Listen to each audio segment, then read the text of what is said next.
Jeremy. Since our introduction video, I did alter my plan for the project. What I ended up writing about was the German Nazi rocket scientists, engineers, technicians that were brought to the U.S. in 1945 as part of Operation Paperclip. They were led by Dr. Wernher von Braun, and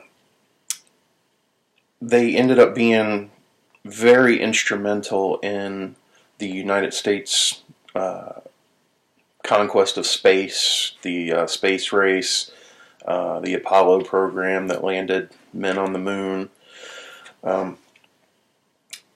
Really, I guess my main inspiration for writing about them also came from my first two primary sources, which are my wife's grandparents and also her aunt. I didn't learn this until after her grandfather had died, but he had been a Army officer assigned to Operation Paperclip in the late 40s, and then he accompanied von Braun's team when they were moved to the Redstone Arsenal in Huntsville, Alabama in 1950. Only recently did even my wife's aunt learn about that. She said when she was a little girl, she would ask her daddy what he did for a living, and his response was he bent paper clips for a living. She never knew what it meant until the past probably 2 or 3 years. But my wife's grandmother, Adelaide, has been very free with her stories. She loves to tell stories, and I didn't even think about it for a long time until one day she was talking about being in Huntsville, and I just asked her, "Did you know Wernher von Braun?" And she just started on a whole long speech about, "Oh, let me tell you all about the von Brauns," and she had all kinds of stories. So really, her and my wife's aunt are the two first sources. Another one of my sources, though, is a woman named Monique Laney. She is the granddaughter of one of the rocket scientists. She's also a PhD, grew up partly in Alabama, grew up partly in Germany. She wrote a book called Nazi Rocketeers in Dixie. It's based almost completely on oral histories taken from people in Huntsville, especially during the Civil Rights Movement, how it was with this huge group of Nazis, ex-Nazis, Germans in town. I also used a lot of von Braun's speeches. He was incredibly popular. He was really the only person in the space race whose fame matched that of the astronauts. So he was a very popular speaker, writer. I used some of the astronauts' memoirs, particularly Apollo 15. The crew would sometimes speak in German as tributes to the scientists who had gotten them into space, into the moon. Also, the last man that every astronaut saw before being blasted off into space was affectionately referred to as the Pad Führer. But really the main argument of my paper is one of the themes that we've been discussing all semester in class, that really it was the whiteness of the Germans that allowed them to assimilate so quickly and so thoroughly, to the point by the late 60s, when Apollo 11 landed, they were American heroes as well, same as the astronauts.